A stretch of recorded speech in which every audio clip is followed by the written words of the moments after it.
Hello and welcome to our Coil project presentation on Sugoroku analysis. So the objectives of this presentation are to analyse a selection of Sugoroku boards and determine the messages being promoted through the graphic representations. We will then use visual literacy skills to examine information from visual historical sources, synthesize an understanding of what a person needs to know to be able to be an ideal subject of modern Japan, and finally, evaluate the use of Sugoroku as a method of educating the population and promoting behaviours practiced by the ideal subject of modern Japan. Sugoroku is a Japanese board game that dates back to the 13th century. E-Sugoroku, or picture Sugoroku boards, were painted on large sheets of paper and had aesthetic value mixed with poignant topics of the time. Now many video games take inspiration from Sugoroku boards. For example, Mario Party leans heavily on the aesthetic style of Sugoroku, but the themes are now more light-hearted and rarely relate to current affairs. This is the Sugoroku board we will be analysing. The Sugoroku we pick up was made in the early Meiji period, when Japan came to an end from its 200-year isolation, sakoku, and began to accept foreign culture and technology. Just before the opening of the country to the world, revolutions were taking place mainly in Europe and America. There were troubles with neighboring countries, and the trend towards imperialism was the rise in Western countries, which posed a threat to Asia because of colonization. As a result, the anti-foreign movement arose in Japan, mainly in Satsuma and Choshu domains, which will later hold power in the new government, and they sought to expel foreigners. However, the Satsuma domain went to war with domain after the Namamugi incident, in which samurai beheaded British merchants, but later reconciled and stopped its anti-foreign effort. The Choshu domain was bombarded by the foreign party fleet, America, Britain, France, and Netherlands, and suffered a disastrous defeat, leading to its abandonment of the anti-foreign effort.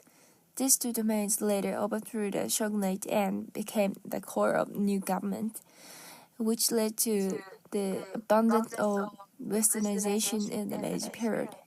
This Sugoroku game tells the story of that early Meiji period. Hi, I'm Lin, and I'm Japanese. I'm going to talk about the vehicles and the difference between Edo and Meiji period. There are many vehicles and people in both periods. Which is Edo or Meiji? Of course, the hairstyle and clothes are different. But the vehicles are the main topic of this Sugoroku, so I talk about this. Look at the left photo. These two men are pulling the rice bales. The middle one is a vehicle to bring the baggage. The right one is a ijinga. A person rides in the box and the two men bring him or her. Ijin is foreigner, ga is vehicle. Like this, people move vehicles by themselves in Edo period. However, from Meiji period, people started to use in addition to human power. The left photo is a coach. Of course, horses are pulling the coach. The right biggest one is a steamship. From the black body, Japanese people call this ship kurofune, black ship. Taking kurofune, Perry, an American diplomat, came to Japan in the last of Edo period. People were very upset and afraid because they hadn't ever seen such a big ship. And this is a steam vehicle. Steam vehicle uses the energy of steaming. At 1872, the Japan's first railroad was opened from Shimbashi to Yokohama, about 29 kilometers. Like this, From Meiji period, people started to use the power of horses and steam engines, not only the people's own power. This is a big change compared with Edo period.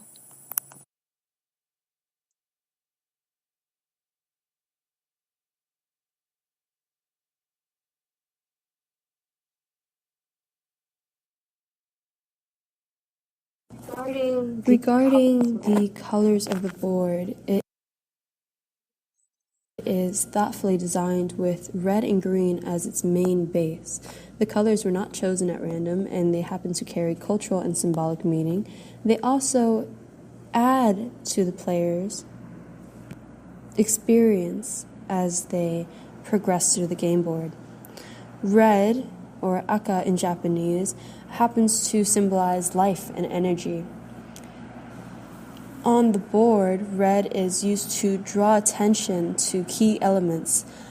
It is highlighting the kanji in the game board that will lead the player through to the end. Red also happens to symbolize protection, much like the red torii gates found at Shinto shrines. Green, or midori, is a color that is associated with nature. Regarding the game board, it functions as a pathway, so the players are led through the game. It also counteracts the vibrancy of the red and brings a sense of balance to it. With the different boards, there's always a theme that is highlighted. In this game board, it is a highlight and a call to Japan's different modes of transportation during the Meiji and the Edo period. The game is a visual journey almost through the different modes of transportation in Japan. So each element is carefully chosen to reflect some form of transportation during the historical period. Throughout the board, there are of various forms of transportation, and the ones that we see the most are with horse-drawn carriages, the pulled rickshaw, horse riding, walking, steam engine cars, and the end goal, which is the steamboat. The journey of the game begins in the right bottom corner, where a horse-drawn carriage is featured, and above it is a yellow square, which has the kanji for the beginning. From there, the game moves in a clockwise motion, and it symbolizes, again, a journey through time and through the technological process of Japan. So as the players advance, the path spirals inward, and it guides them towards the center, and again, towards the steamboat. The biggest square on the board represents the end goal, and it is the ultimate destination that the players strive for. By adding these modes of transportation, the game gives a highlight to Japan's cultural innovations as well as the progress of time and technological innovation. The players are not just moving pieces, but they're going through a journey of historical innovations again in Japan, and it highlights their curiosity towards Western powers while also highlighting their own cultural progress. Hi, my name is Neve, and I'm going to start our content analysis section of this presentation by discussing the target audience of Sugoroku board games. The purpose of these games was to educate people about desired behaviours expected within Japanese society, meaning that they were designed for all. With their colourful graphics and light-hearted preface, they acted as a more subtle form of propaganda that could be enjoyed by all. The colours and graphics would appeal to younger generations at first glance, which would entice them into the game, and without realising they would learn something. Some focus on specific messages such as commercial advertising, literacy education, moral and political socialisation, and militaristic propaganda. They were sometimes likened to public service announcements, bringing attention to certain current affairs and helping society adapt to their rapidly changing culture. An example of this is telegraphy companies in the Meiji period who wanted to modernise the country, but this idea was unfamiliar to nearly all of Japanese society. As such, they raised awareness and showed the importance of telegraphy through Sugoroku boards. This can be seen in the upper picture on the slideshow.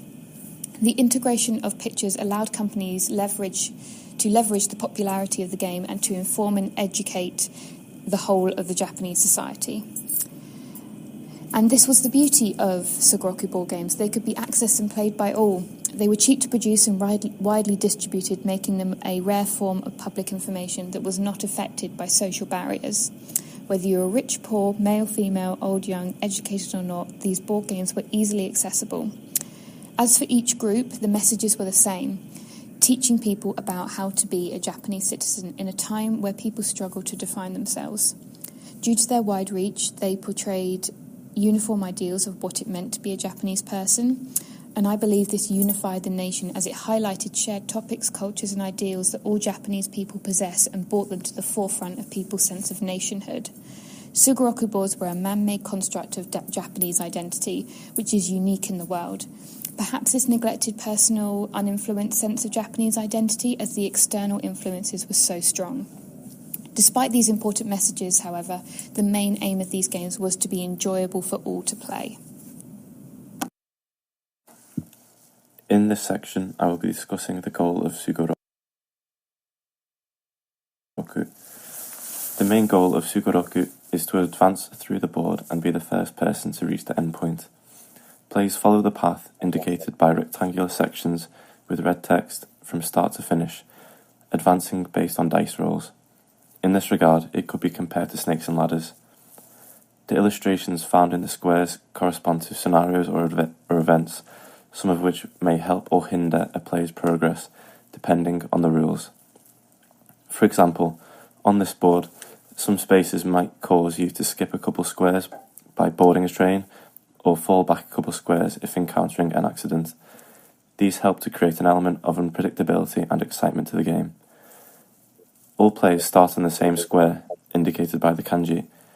In this Sugoroku, the starting point may symbolize the beginning of modernization and adaptation towards Western ideas and technologies. The objective is to reach the final square at the center before other players.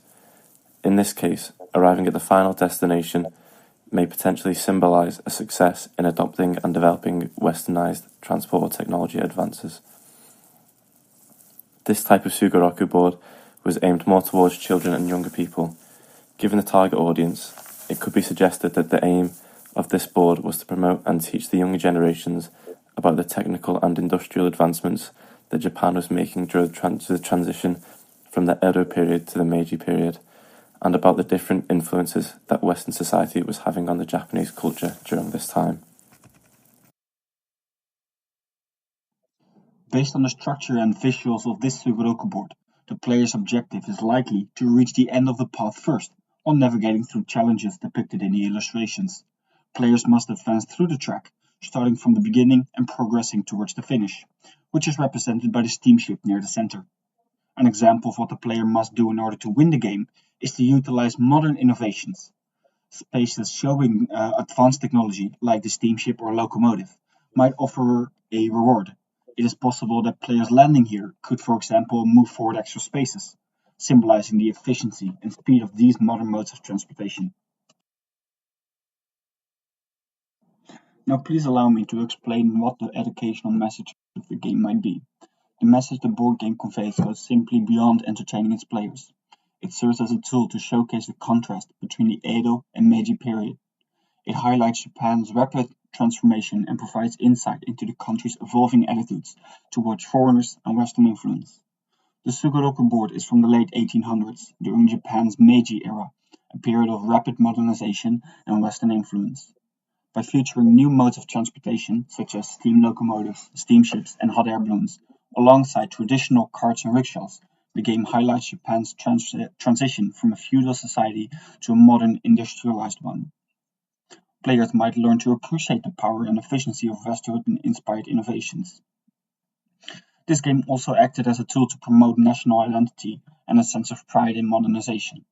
During the Meiji period, as Japan re-identified itself on the global stage, Games like this allow players to engage with the changing nation and reflect on their role within it. An example of this cultural blending can be seen in the contrast of Western and Japanese clothing styles. Figures on the board are depicted wearing both traditional Japanese garments, like kimono, and modern Western attire, such as suits and dresses. Finally, the board may subtly reveal Japan's complex feelings towards Western influence. While foreign technology and ideas are embraced as symbols of progress, they are often presented alongside elements of Japanese tradition, emphasizing that even as Japan modernized, it sought to maintain its cultural identity. In this way, the game serves as a microcosm of Meiji's Japan's broader efforts to balance modernization with preservation of its heritage.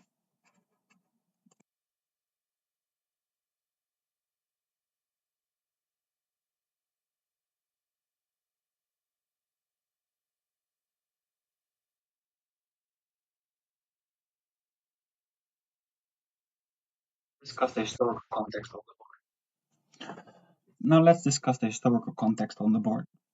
The goal in the end, represented by the ships brought over by Commodore Perry, symbolizes the pivotal moment in Japan's history when Western influence became an unavoidable reality. Perry's arrival in 1853 with his black ships was a catalyst for Japan's opening to the world and the subsequent Meiji Restoration. This board reflects Japan's curiosity about Western ideas and technologies while demonstrating its desire to retain its cultural traditions. The board follows the theme of being curious and open to Western ideas, while at the same time staying true to Japanese culture. The contrast of advanced transportation, such as steamships and trains, alongside traditional carts and horse-drawn vehicles, represent the process of adaptation where Japan sought to incorporate foreign advancements into its society while preserving its unique identity. While there is no direct indication that the ships on the board are actually related to Commodore Perry, given the goal and context of the board, it is not unreasonable to suspect that it is. Commodore Perry's arrival in 1853 is one of the most iconic events symbolizing Western influence in Japan. His black ships forced Japan to open its borders, leading to modernization efforts of the Meiji era. The use of a black-colored, Western-style steamship on the Sugoroku board would resonate with this turning point in Japan's history, making it a likely inspiration. Furthermore, the steamships on the board represent cutting-edge Western technology of the time. Perry's fleet brought the first direct experience of such advanced vessels to Japan, making steamships a lasting symbol of modernization and foreign influence.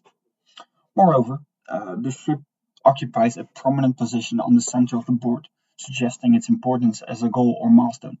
This centrality could symbolize the pivotal role of Perry's arrival in Japan's modernization narrative. However, it is important to keep in mind that the ship could simply represent Western-style steamships as a category rather than Perry-specific vessels. Steamships became increasingly common in Japan during the Meiji era and symbolized progress more broadly. Thank you for watching.